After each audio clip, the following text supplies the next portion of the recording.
Okay, so as many of you know, that for this Friday night talks, I'm very open to getting suggestions. I've already got enough suggestions for the next month, so please no more suggestions for the talk.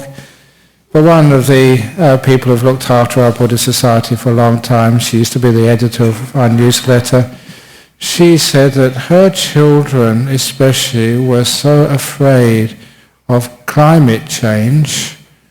You know, the fear was something which was taking away their happiness, their ability to enjoy their life. Can I please say something about the Buddhist attitude to climate change? And before you actually go out and just say, oh no, I don't want to hear this again, or those others say, yes, at last, Ajahn Brahm is talking about something to do with the environment. This is a Buddhist attitude towards these things, so it's not going to be what you've heard before. It's just going to give another angle to this problem which people have in life about worrying what to do with the future, especially with something like climate change. And what's the Buddhist attitude towards this?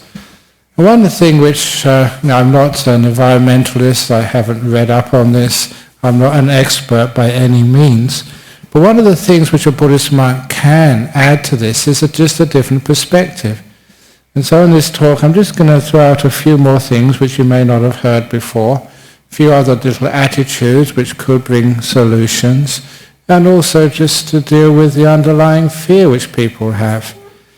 But first of all, it was one of my friends, colleagues, Ajahn Sujata. He was looking through some of the ancient texts, and he came across this metaphor. It's in one of the Jataka tales about climate change.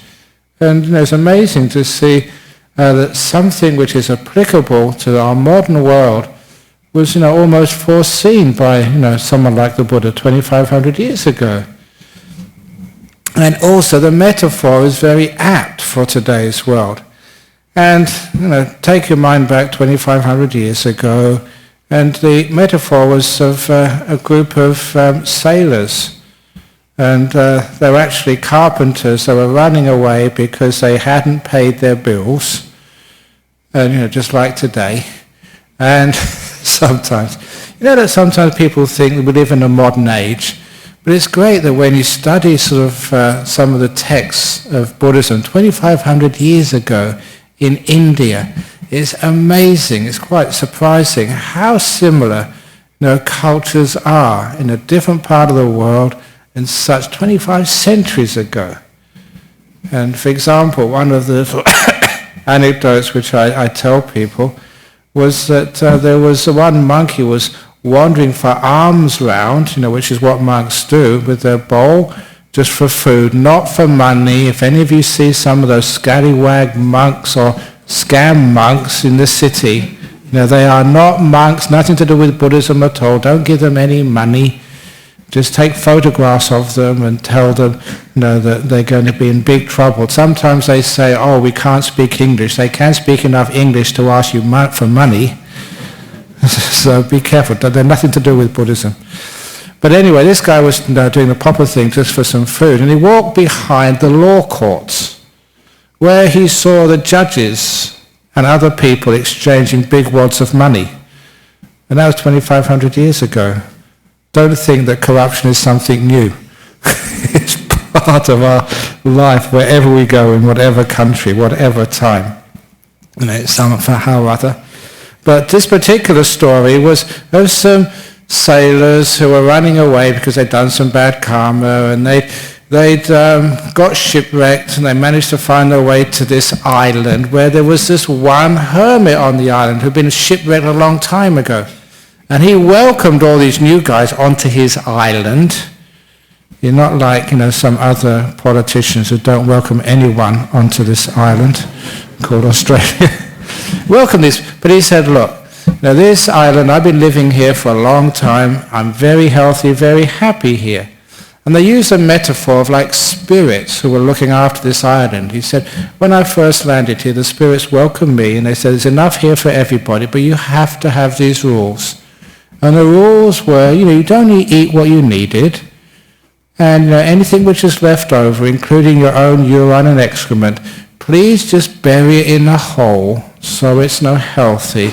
Please do not despoil the beauty of this little island. And he said, I've been living here for years, keeping these rules, and I'm healthy, happy, there's plenty to eat, plenty to drink, and I live a wonderful life without any health problems or any other problems at all. If you do the same, you'll be welcome. And so for the first few weeks, or a few months, these new arrivals, they did what was asked of them, always being very careful. But after a while, they said, we're getting bored. Why don't we have a party? And so that some of them started getting some fruit from the trees and fermenting it. Others made musical instruments. And when they were ready, they had this big party on the island. They all got drunk and they all made a big mess. And it really started to upset the spirits who lived on this island. And that was only the start. They asked the spirits told this guy who was there first, tell these people not to do that. They're making a mess of this paradise of an island. But they wouldn't listen. They held party after party. So the spirit told this fellow, he said, look, please build a boat. Build a boat quickly and go out to sea. And he respected these spirits of the island. He built that boat. And he told all the other people, I don't know why I'm building the boat, why I have to go out to sea, but you better come with me. He said, no, why? This is a beautiful island. We're having fun. So he went out alone. And the next day, the big tsunami came and washed over that whole island to kill all those people who despoiled the island and to wash it clean. And that was actually a story of a tsunami in the time of the Buddha. And they said it was just like caused because people did not respect the land and the other spirits who lived on that land and looked after it. It was an interesting metaphor from 2,500 years ago in the Jataka tales. And so, those are the sorts of metaphors which, as a Buddhist monk, we try and, look after. We care for the land in which we live. And one of the reasons why is because we're going to be living on there for a long time. One of the advantages of being a Buddhist, talking about climate control or climate change, is that some of our politicians are now so old, they are not going to be here, when the shit hits the fan and the climate really starts to go wrong. You know what I mean. They're already so old. That's why it's the young people who are really concerned about this. However, if you're a real Buddhist and you believe in something like reincarnation, Mr. Tony Abbott is going to come back here. And everybody else, and Mr. George Bush, Obama, everybody else is doing absolutely nothing or not doing enough, they're going to have to live by the consequences. And so straight away, when you have a spirituality which it understands that life doesn't finish at death, then there's a much more responsibility to looking after, the things which we have right now. If you're only renting a house, you don't look after it as much as if you own the house and you're going to be in it for a long, long, long time. So that's one of the reasons why some of the Buddhist attitudes towards climate change is actually to go and some underlying causes why people aren't concerned enough. And the reason is because we don't see a long term, because we don't think we have a long term. One of the biggest problems is something I said a couple of talks ago, the materialistic attitude which we have, and I don't mean to things, I mean to the body and mind, thinking we're just this mind is part of the brain, and so when the brain dies, then you're gone, finished, kaput, and there's no consequences for you. That has had huge consequences for things like climate change. For the lack of continuity, the short-term view of just one life. Just like sometimes we blame politics, that they just look for the next election. And that's as far as they look in their planning. And the same with human beings. We just look for the end of this life and we don't look beyond, which is one of the reasons why that long-term view means we're not that concerned about sustainability, either of our own life, a few, many lifetimes, through the spirituality, through the learning, through the growing, in all these qualities like kindness and understanding and wisdom and softness. All those qualities we tend not to really worry about. Instead, just live, drink, be merry today, and to hell with tomorrow. And I'm talking about live, drink, have fun in this life, and who cares afterwards? Now, of course, there's other talks which I've given. There's lots of evidence that the brain is not the mind.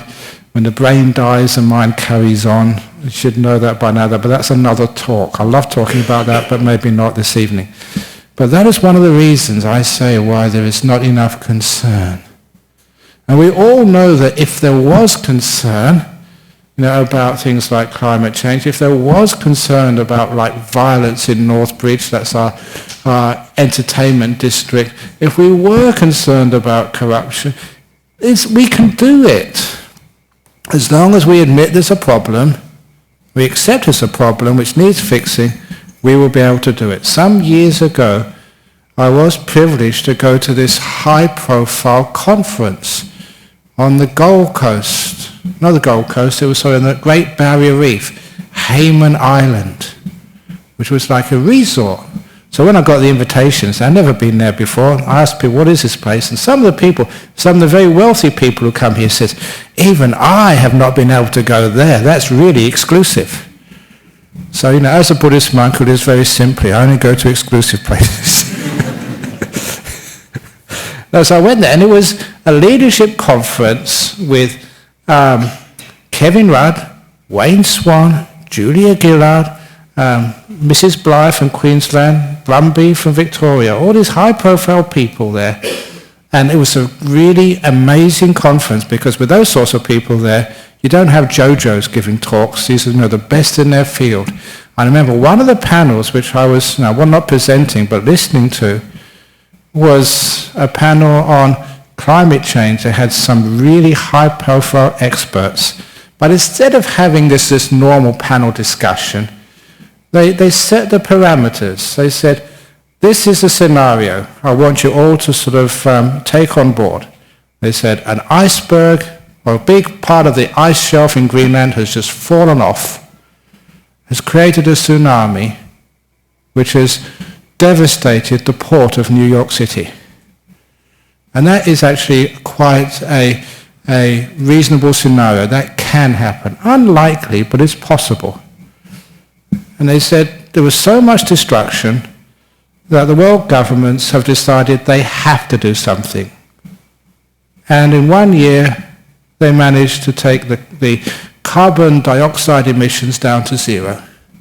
They've done that. Now, work backwards. How did that happen? How did we get, not sort of thinking from here to zero, we are at zero. Now, how did that happen? Work backwards. It was a wonderful little way of solving problems. Instead of, I'm in this big problem, how do I get out of this? Imagine you have got out of it. How did you do it?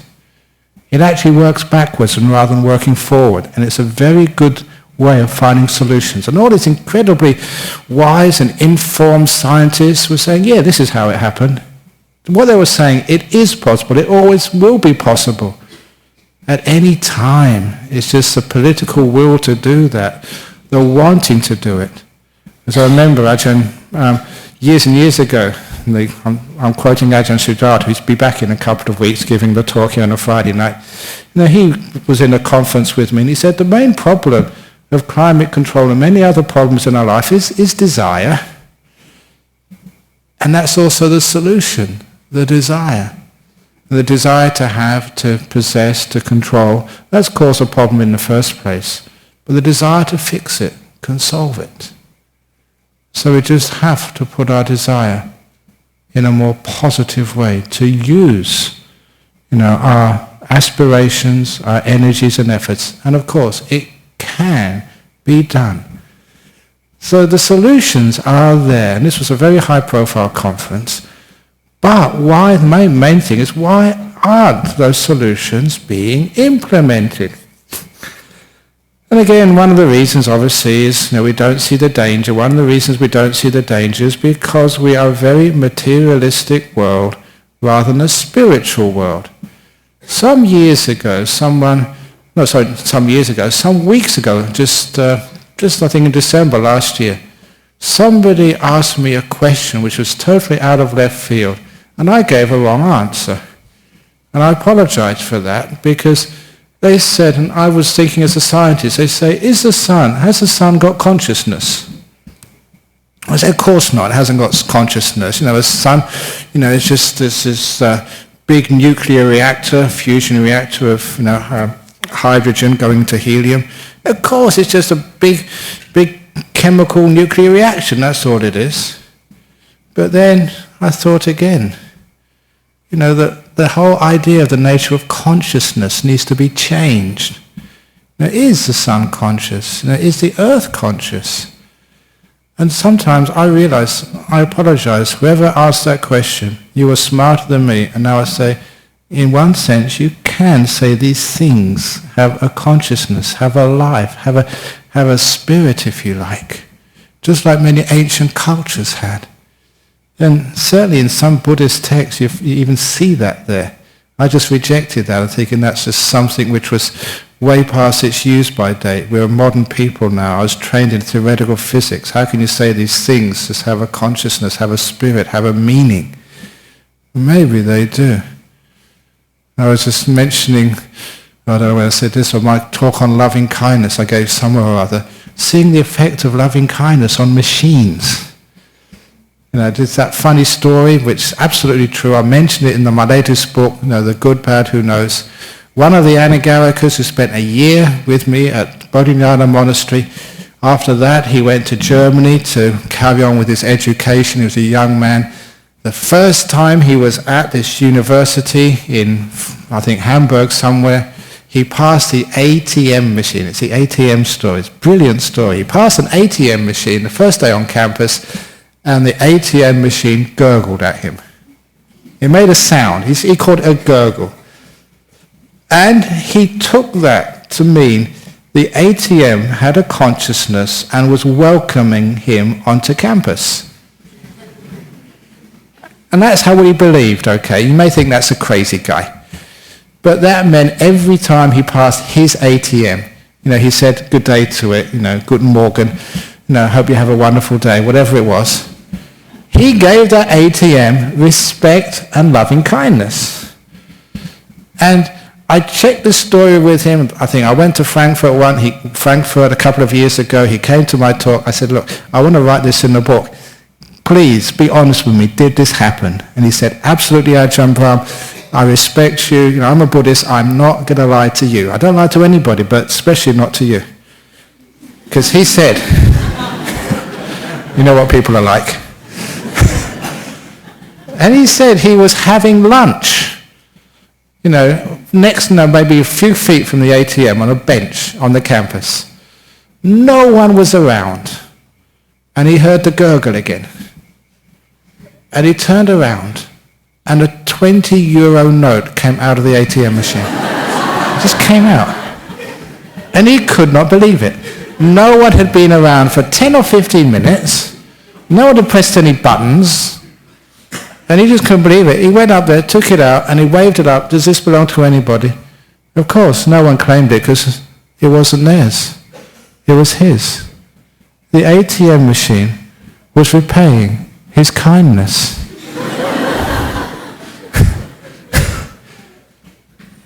That is actually a true story. Now, how can that happen? Now, don't go to the ATM machines tonight and say, nice ATM machines, nice, I really love you. May you never run out of electricity. May no one rob you or blow you up. Come on, cough up. That doesn't work. But, can a machine have some sort of consciousness? Can it have kindness? Maybe you just need to expand your mind a bit, and maybe it does. And so this whole idea of other things, having... I actually practiced that a few times. My cement mixer, which I had for years and years, sometimes no one else could make it work. They're pulling the string, it never works. So get out of the way. I'd actually stroke. Come on. And I'd pull it. First time, it would always work. I can always do that. So sometimes, you've probably had those experiences as well.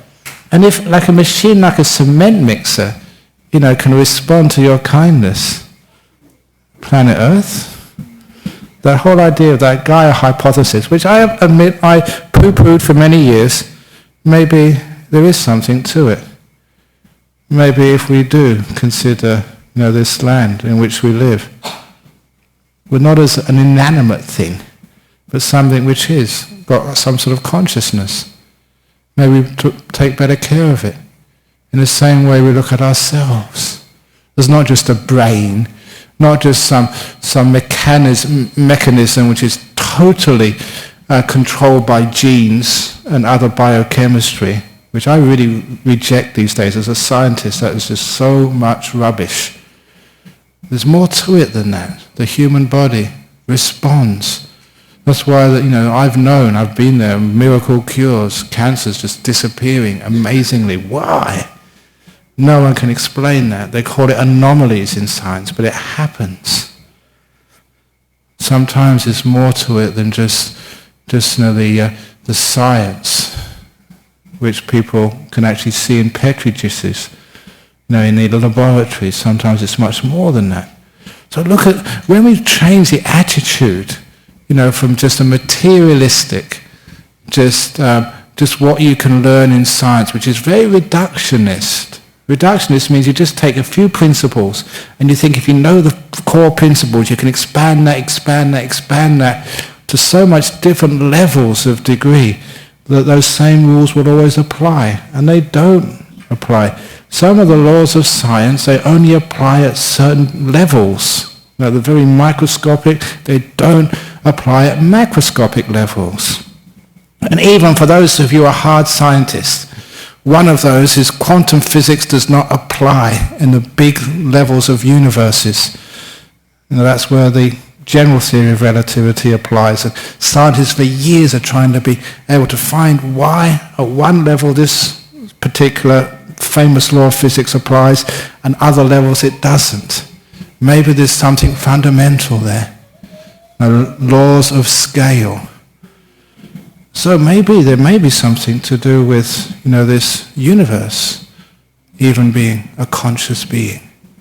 Just like some of the indigenous tribes would always try and impress upon us. And sometimes you see that. And sometimes we think we're just so advanced that is just ideas which are well past their use by date. And maybe that's one of our problems. We've forgotten our cultures of the past. And if we could try and reinvigorate those cultures, maybe that might be one of the solutions to stopping or reversing climate change. And it's true, I've seen miracle cures with people's bodies. And I've been there when it's happened.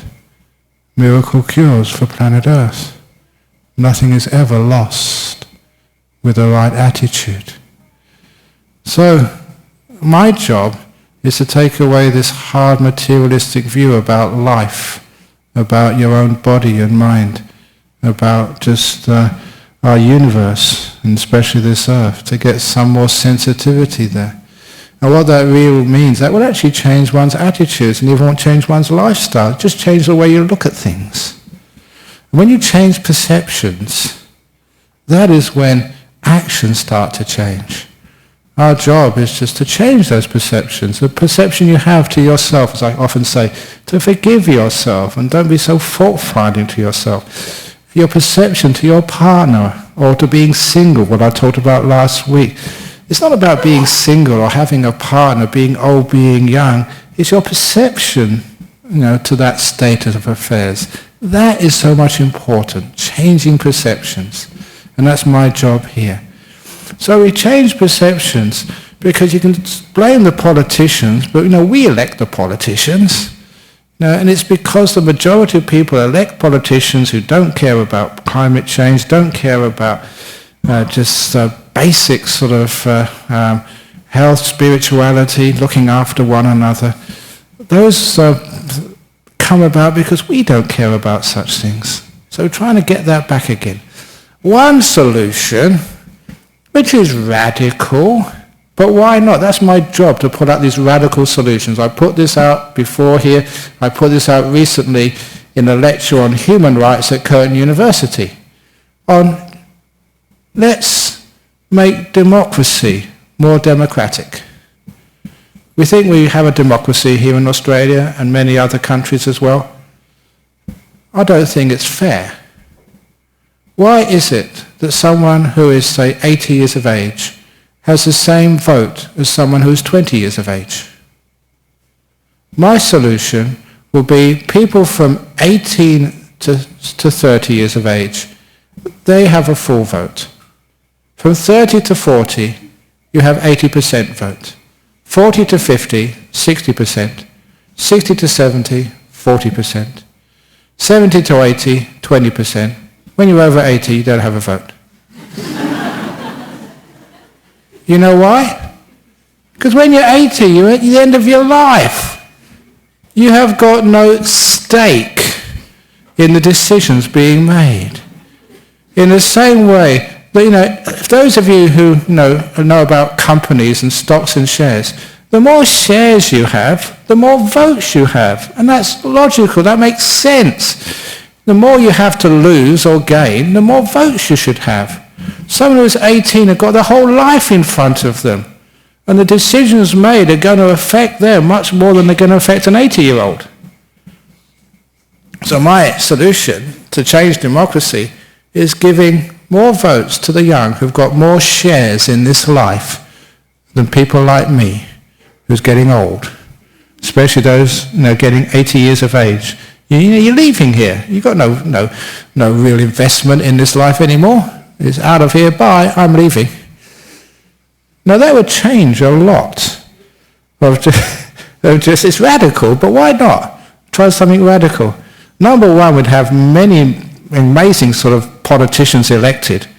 If the young had more influence instead of these old guys running the country. Years and years ago, this place here, I sort of bit the bullet. I don't know if he's here this evening, Sol. We're going to have an AGM in a couple of months' time where we elect the committee of this place. And we have a president, a secretary, a vice president and stuff. And one year we had this young guy, only 23 years of age I think he was, and I elected him, made sure, it's not really democracy, I did sort of, do a bit of influential lobbying, that's what it was called. Lobbying from the boss. And so he became our president. And this young guy, he was the guy, more than anybody else, who made sure we got online. Realizing, as I would never understand, the future of communication was not actually sitting here, but sitting at home and watching this on your computer. And so we wasted a lot of money putting everything online, which is why he called it the bleeding edge of technology. Not the leading edge, the bleeding edge, because we wasted a lot of money, because we were just innovating all the time. But because of him, because he was young, had ideas, and we gave him, off you go, just do it. He innovated. How on earth can we have innovation when most of the people in cabinets throughout our world are at least 50, usually more than that? They haven't got the view and the commitment to the future, which young people have. So why not try something like that? Revolutionary, but why not? And then what happens is it skews the politics to those people who have more investments in this thing we call life.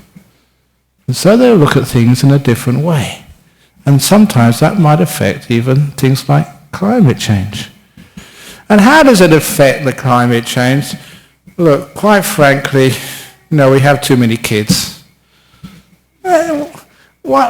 We should have the government sponsoring more monks and more nuns. It's obvious, because when we lessen the population, we need less water, we need less electricity, we don't need these big power stations all over the world, we don't need so many cars and bigger roads which are just consuming so much energy for the place. So if we have just more monks and nuns, and the government gives a subsidy for every monk and every nun because we don't produce kids. We are environmentally gold standard.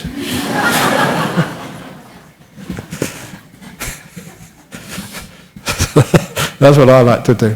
And if you do want somebody, to spend your life with, get a dog, get a cat. Dogs never speak back to you. Cats never borrow the car and smash it. And they give you lots of emotional happiness back. But it's one of the big problems. And obviously the other big problem which we have in our modern world, and I keep on mentioning this, one of the things which Buddhism can really talk about is learning how to live simply. You go to visit Bodhinyana Monastery or Dhammasara Nuns Monastery and see how the nuns and the monks actually live. We've got small little places where we live. And many years ago, just a group of women, they have an afternoon club. They were just coming just to see something different, something weird. And we qualify as different and weird, Buddhist monks. And so they came along, we took them around. I remember taking them around. I was living in a hut that time before I went into my cave. And I showed them inside my hut, this is where I live, this is a monk's hut. We've got about 20 of those huts at Bodhinyana. And they looked around and they couldn't believe how small it was. And one of them said this to me, and I'll never forget it. She said, I wish my house was this small. Then I could get my weekly housework done in half an hour. Now, how much housework do you have when you go home? And how much work do you have in your garden and around the place in which you live? It's a workplace where people live these days. It's not a home anymore because it's too damn big. Downsize. Now, that's something which anyone here is in planning or in government. Can't we have better planning regulations so that small houses are permitted? We have a hard time when we take plans for a monk's hut to the shire. So you can't do this. Where's the toilet? Where's the shower? Where's the kitchen? So we don't have a kitchen. We go to toilet in the bush. We dig a hole, and that's the most environmentally best way to dispose of things. And then you plant a tree on when it's full. You don't have to have all these pipes and all this other stuff which goes wrong. And we have a shared kitchen, that's all we need. How many people? About 30 people? We have one small kitchen, that's all we need. Instead of you have a kitchen here and a kitchen in this house and a kitchen in everybody else's house. Why not have just one kitchen in the middle of your street? And with a big dining room, and everyone goes and eats together. There'll be a community, and people actually living and getting to know one another because you have to. They can have these small little houses, where you can just be. You don't need a house for every member of your family. And how many of you just, wonder what your son is doing in his room all the time? Just, have no doors. Take the doors off. Even take the walls down so you can actually see what each other's doing. Wouldn't that give the idea of a family again? So you go to the shy for this, or who cares, that goes down. So time flies when I give it talk. Sorry. But you're not allowed to have small houses. There's just so many regulations. Why is that? It's just profits again. So if we can have small places to live, more communal accommodation, more communal stuff, number one, we'll have a much better social life. We meet with each other. There won't be so many lonely people and depressed people. And we're also, we grow up with lots of other people. So our social skills are far, far better. If you grow up in your own room, you don't know how to talk to people. Boys don't know how to talk to girls. Girls are afraid of boys, and they end up just not marrying, not doing anything together, and just being lonely because they haven't developed the social skills of approaching one another. And so if you have a small place or people living closer together, instead of this big being apart from one another in a big house, number one, how many resources will that save? And with the small buildings and people living closer together, all the other infrastructure of railways and buses and stuff like that, we won't need our cars anymore because we won't have to travel so far. That's my problem. Just we live in the forest. It'd be great if there was a train line came to the forest and then I could actually get on the train and just come here instead of having to come in the car every week. But you just can't do that. I know people say, why don't you get a bicycle, Ajahn Brahm? Have you seen that hill going up to Bunyana Monastery? That would kill me. I'd be dead. But we try and do the best we can. And that's why living simply is the way to go. Apparently some people are visiting Bodhinyana in a week or two's time. There's a bus going somewhere. At first I've heard about it. I live there, but I don't know what's going on. That's one of the nice things. You don't have to know everything. Sometimes people want to know so much and they can't remember anything. They worry so much and they just get themselves all stuffed up. Me, I only know what I need to know, which is not that much. That means my mind is very peaceful. So for those of you who know, or my sort of age, or saw that amazing wise philosophy series was on TV years ago called Hogan's Heroes. Remember him? Sergeant Schultz, he's my icon with management. Remember Sergeant Schultz in this prisoner of war camp in Germany? I see nothing, I see nothing. It's a much better way to live as a manager. As a boss. But anyway, so they're coming up to our monastery in a few days, in a nice little bus to have a look around. And it's great they can actually see that it is possible to live simply. And you have much more fun. You don't need... I was joking to them to say, you can bring your own razors if you like, or we can shave your hair when you get there. Because isn't it wonderful having no hair? You don't have to worry so much about, having to go to the hairdressers and all that fuel you waste, goes up into the environment and cutting your hair. Just shave it off. It's so much easier. Number one, you are sexier. That's what people say. I don't believe it. Just like Bruce Willis. And it means you don't have a bad hair day. You don't have to worry about dyeing your hair when you get old. I don't dye my hair, because it's great. So whatever it is, anything you can do to keep things simple, why not? You have much more fun, much more time.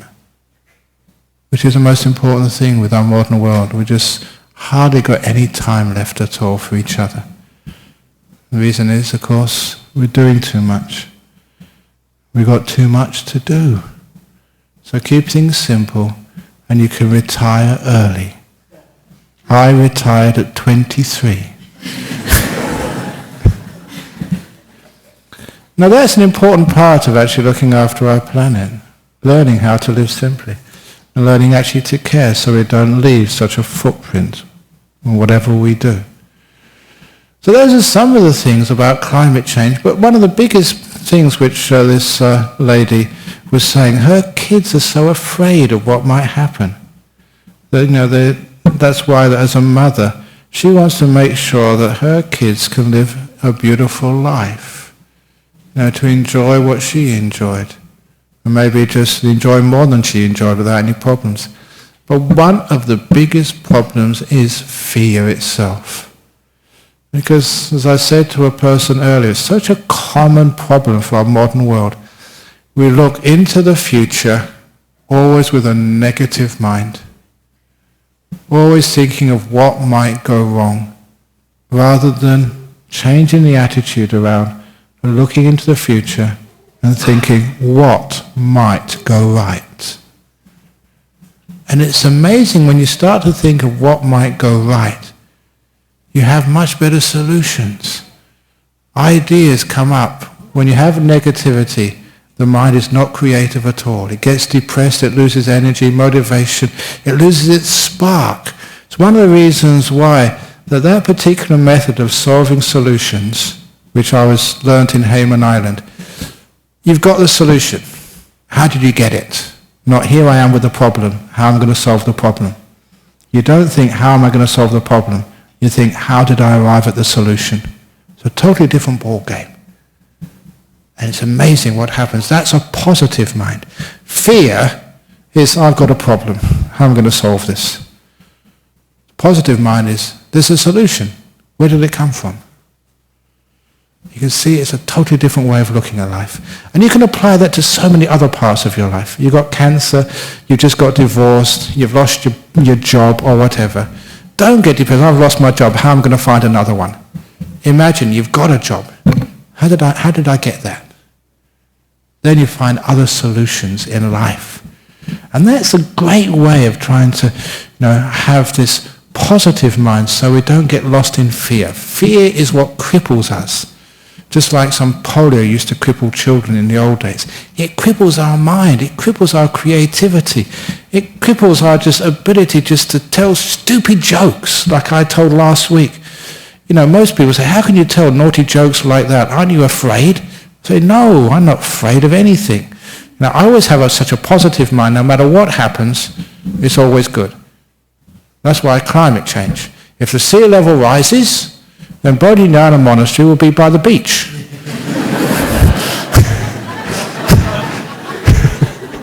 They're up in the hills. That's my positive mind state.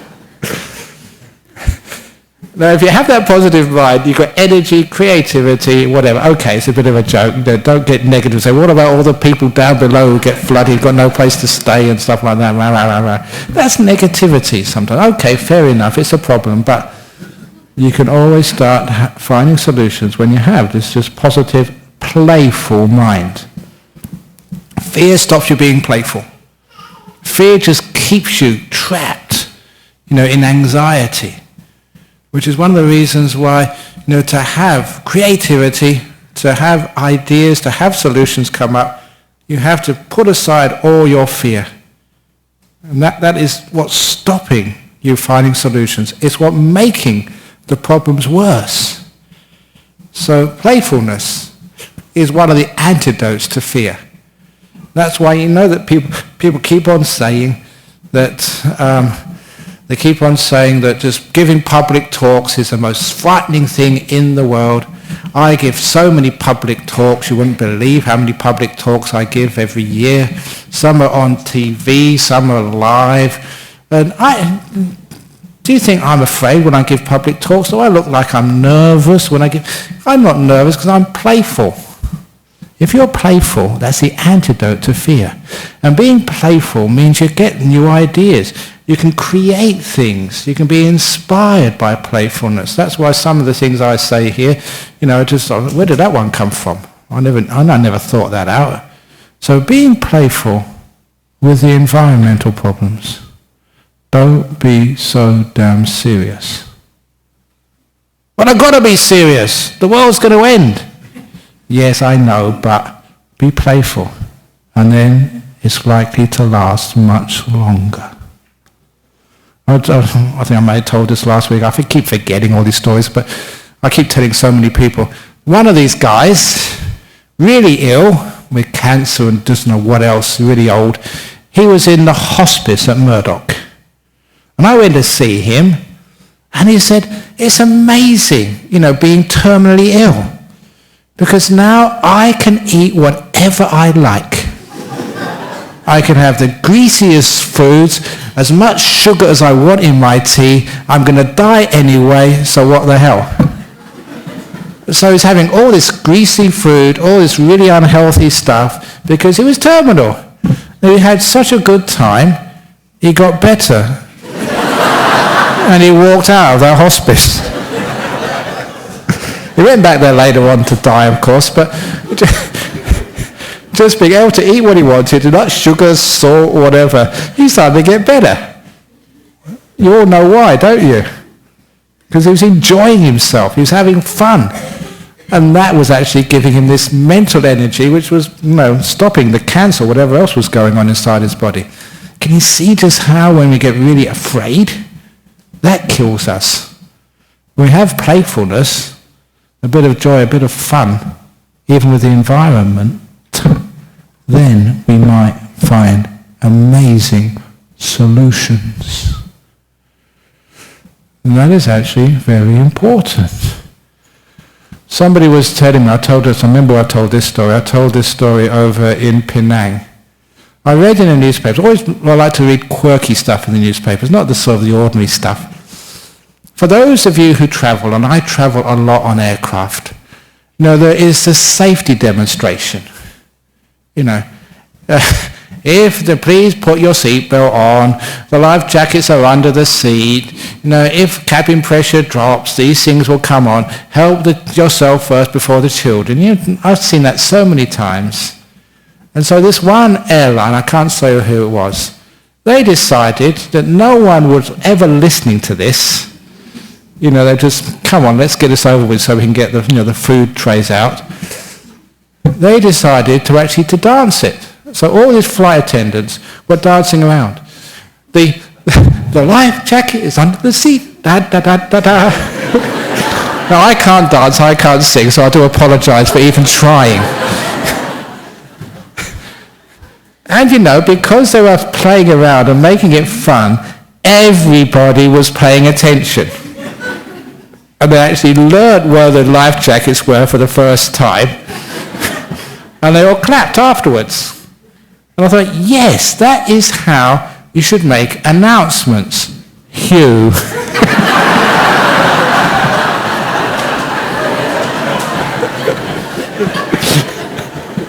You can try for next week. But you can understand when it's playful, you innovate, people pay attention, it works. So look, please, whoever asked that question, please tell your kids to be more playful, not be so much afraid. The playfulness, not only are you enjoying this life while it's still here, but also you're extending it, like that gentleman in the hospice in Murdoch. You're getting ideas, innovating, seeing different ways of looking at things when you're playful. I was told that in the Cavendish laboratory in Cambridge, where I was doing physics. They said, play with all these machines, because that's where you find these great discoveries. Don't think in a straight line. So being playful with regard to climate change, you'll find solutions. Solutions are there. And also, learn how to think backwards. Solution is there. Let's find out why. And also, for goodness sake, can we just get some younger people in power? People who've got more investment in this life. And at very least, have a bit more spirituality and less materialism. And I don't mean things. I mean this materialistic philosophy of the brain is the be-all and end-all of this thing we call a human being. Have a spirituality. More than the brain. Consciousness. The thing which drives you. Your emotions. How can you call love something coming from a brain? So, if you've got a kid and they come up to you as soon as you go home and give you a big hug, is that just some gene in the body which has evolved over many sort of lifetimes just to protect them and survival of the fittest? Come on, I don't think any neuroscientist would ever sort of believe that if that was their kid. Please be honest to life, not just honest to theories. And then when we have that as a basis for our worldview, I think we're very easy to care for this earth. Just as you care for ATMs. And the earth will give you. So that's just a few interesting, maybe out of left field, what you haven't heard before, Buddhist ideas on climate control. Not the whole story at all. There's plenty more, but it gives you some insight into how we can solve one of these problems and how we can also solve many other problems in our world. Thank you for listening.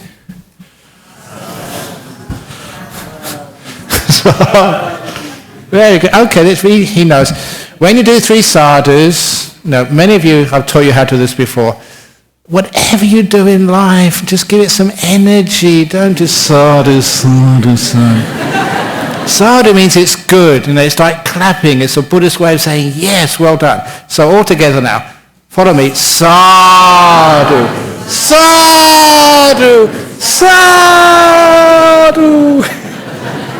Now, isn't that better for your depression? Of course it is. This is why I give it energy in life. Okay, now I've probably got some really bad comments from real environmentalists. I'm not a real environmentalist, I'm just a monk, so let's see what I've got to put up with now. Very good. You're not going to, you didn't dance when you came over there? It's not the time for dancing. Okay. Not at your age. Okay, from Thailand. Is it possible that animals of low birth can understand us? When I was young, there was a venomous wasp nest in our house, but we didn't want to kill them. So Mum just took out some incense and talked to them, tell them to go away. Soon they left. Please comment. Absolutely. I've done that with when I started, well, many animals, but one in particular. One of the huts we built in our monastery down at Serpentine was an A-frame hut. I built that. There was a big ant's nest right next to it. And so I talked to those ants and said, look, I'm not going to disturb your home, so please don't disturb ours. And I was really careful, even though it took much more time, to make sure I never put the pieces of wood, on their nest, or never did anything to them at all. Built that hut, and the ants never ever came into that hut. I was living there for the first couple of years. After 3 or 4 years, someone drove over that nest with a tractor. And then they started coming in. And it was just so obvious to me. You look after these, ants are very intelligent. One of our Anagarikas, he's the 10 preceptors, he gave them a test. The ant's nest they have in Australia? He put a sugar cube on top of the nest. Now that's food, and the ants like that. He wondered, what are they going to do with this sugar cube? Now, are they going to sort of tear it apart so they can get it into their nest? You know what they did? The solution, great engineers, ants, they excavated from underneath, and day by day this sugar cube got lowered, until when it was just underneath, they covered it up. Exactly the same way the Viet Cong, when they captured American tanks while they put them underground, they did it the same way, without big materials at all. That was an incredible, intelligent solution to a problem these ants had never faced, ever in their evolution. They knew what to do. So these animals are highly intelligent. And you maybe have your own stories about that, but yes, you can actually talk to these beings. Like you can talk to an ATM. From Singapore. Hi Ajahn, what's your advice for countries like Europe, Japan, China and Singapore, where the percentage of old people is growing and there are worries there's not enough young people to support them? What do you mean, supporting them? If people can live quite simple lives, they don't need much support. Of course, one of the reasons that they think they need support is because we live in separate homes. Village in Thailand, where I grew up in as a monk, it was great to see those houses had about 15 or 20 people in them at all times. Great-grandparents, grandparents, uncles, aunts, brothers and sisters and little children. The whole range of ages just in one house. And it worked. In the rice season when they had to plant and harvest, all the able people, maybe the young grandparents and parents and brothers and sisters, they'd be all out in the fields. Everybody was needed. And the very old and the very young would stay at home. The very old will look after the very young, or sometimes the very young looking after the very old. Everyone had a place. And you all know just how wonderful it is when you're really young having your grandparents around. Grandparents are just, you love each other to bits. The grandparents spoil you. My grandma, whenever you wanted chips, you come to my house, I'll give you any time of the day. I don't care if it's healthy or not healthy. If you want chips, you have chips. I love my grandma for that. And you have similar stories. Grandparents are really cool. Because mothers, they tell you what to eat and what to do and all sorts of stuff. But grandparents, no, they spoil you. That's their job. And that's the same with the kids' love. So when you have everybody together, it's incredible warmth. And one of the memories I can see it now. First year I was in Thailand. It was in 1974, I think. You're out that time. Going into the village in the evening to do a ceremony. No electricity in a remote village. But seeing every house, there was a platform which was raised above the ground. The water buffalo were underneath. The people at the top. Sri Lanka, you probably remember those times when you were very young. Whole family of 15, 20, 30 people, so many generations in the same house.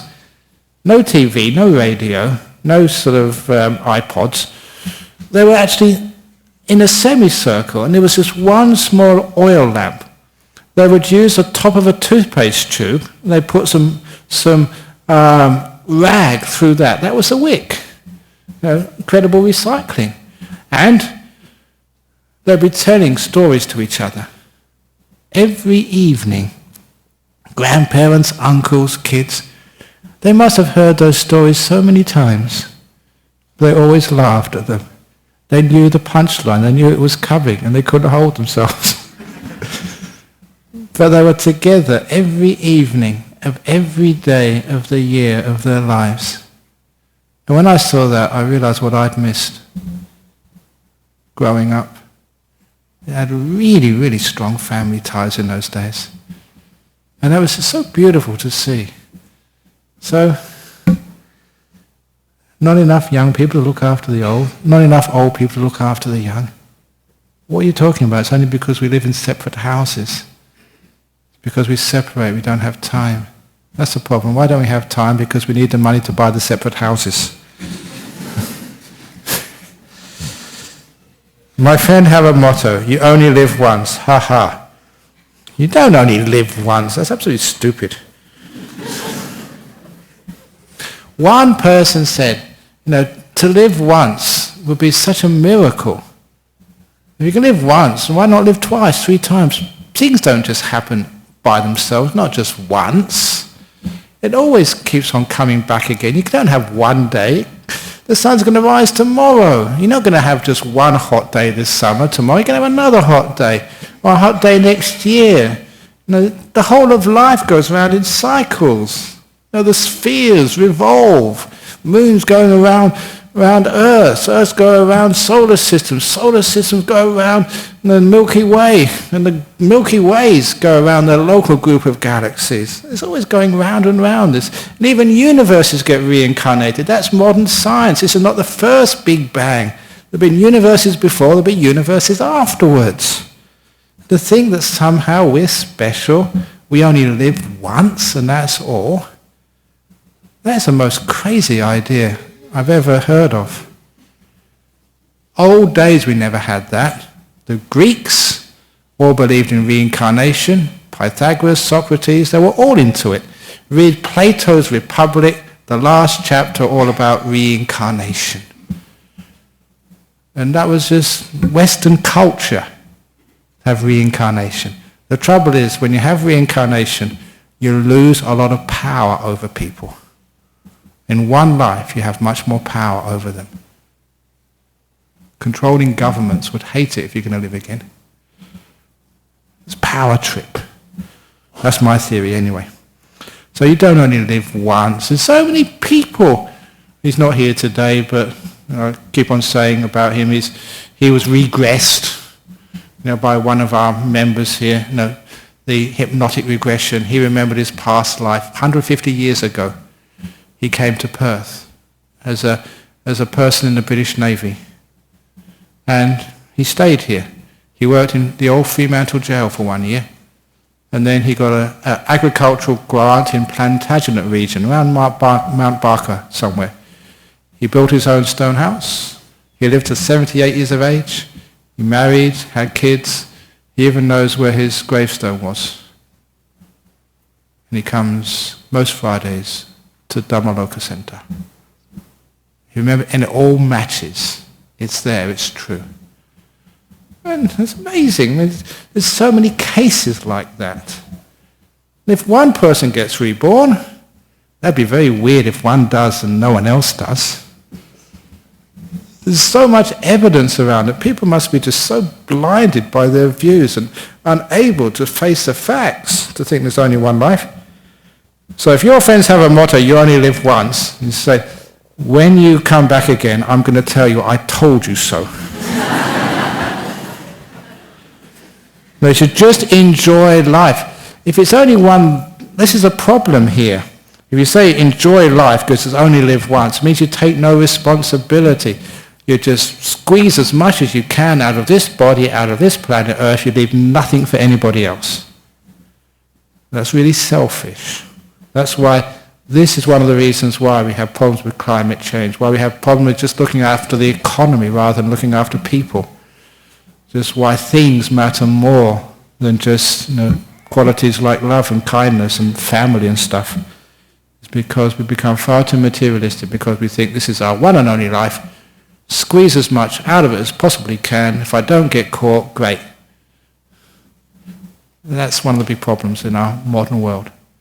Spiritual, I don't care whether it's Christianity or trouble with some things. You only live once and you go to heaven or hell. Come back here, for goodness sake. Face the mess which you made. I think that's really fair. And if people do that, I always say that Mr. Bush, the second Mr. Bush, he's going to get reincarnated in Iraq. Isn't that fair? And as for, Mr. Abbott, he'll get reincarnated either in Christmas Island or more likely in Indonesia.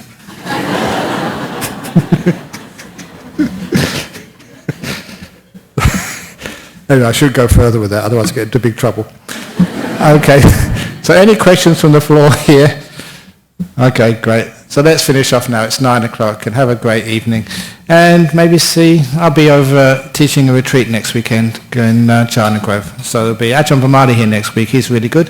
And Ajahn Sujata the week afterwards. So let's pay respects to Buddha Dhamma Sangha.